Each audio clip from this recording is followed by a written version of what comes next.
we wanted to talk a little bit about what did Dream Life do for you? What was the life of the Boyd home before Dream Life, and what is it today?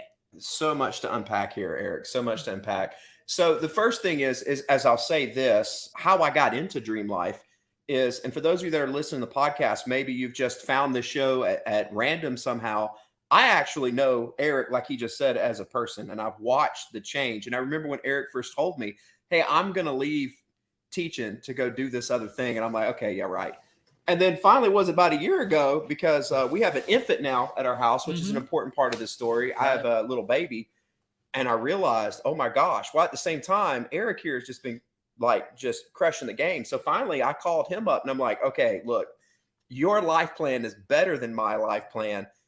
I need you to teach me, because you know something that I don't know, and I'm humble, man. Teach me. And that's where I first learned. He said, well, I got this thing called Dream Life University coming up.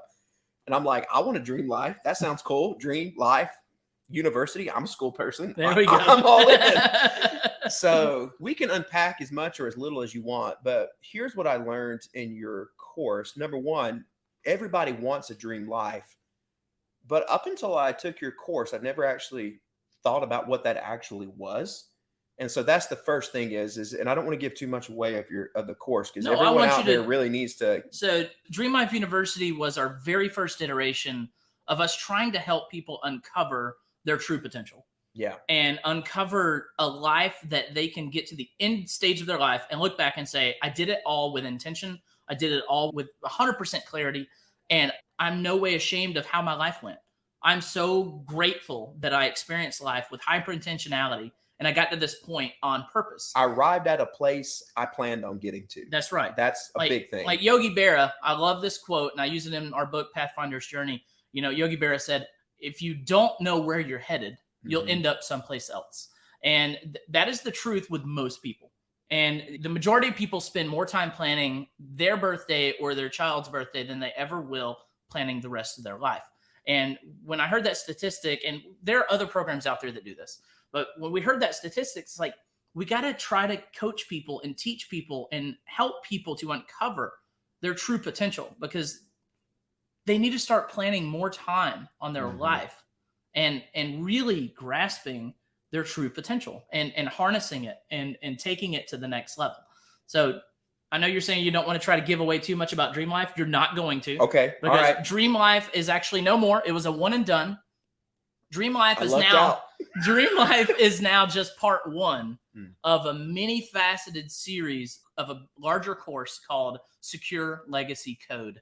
And Secure Legacy Code is going to be coming out in the fall of this year. So whatever you have to say about Dream Life, I want you to say it all, say it truly, because that is just the first part of Secure Legacy Code. And we're going to be getting to a little bit more detail in future podcasts discussing what is Secure Legacy Code and how is it going to change your life. So Dream Life, tell me what it did. Yeah, so it did a lot. The very first thing is the part of the course was I remember you saying, because it had live sessions and then we had homework and stuff that we did after that. And part of the live session was talking about a dream life. And I'm like, there's nothing really significant.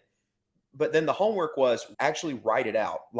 And it grew. In fact, I still have a Google Drive with all this stuff in it. But I had never actually took the time to write that out. And when I started to write that out, I realized something, that I'm spending all this time, I'm living my life every day, but I don't know where I'm going. Everybody just says, I want to be rich. Well, rich how? I want my family to like me. Well, like you because you did what? And I never wrote out what Dream Josh would look like. And so step one is I wrote out what Dream Josh would look like. And then I remember getting back with you, and then you said, what would it look like if you dreamed bigger than this? Now, I'm going to pause here and tell you something that you really helped me unlock inside of myself.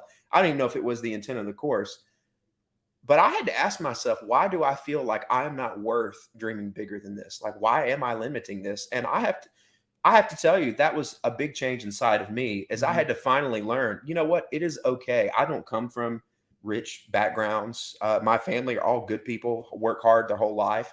But I have to admit, I'm not so sure that I believed until I took that course that I was even worth dreaming big. I mean,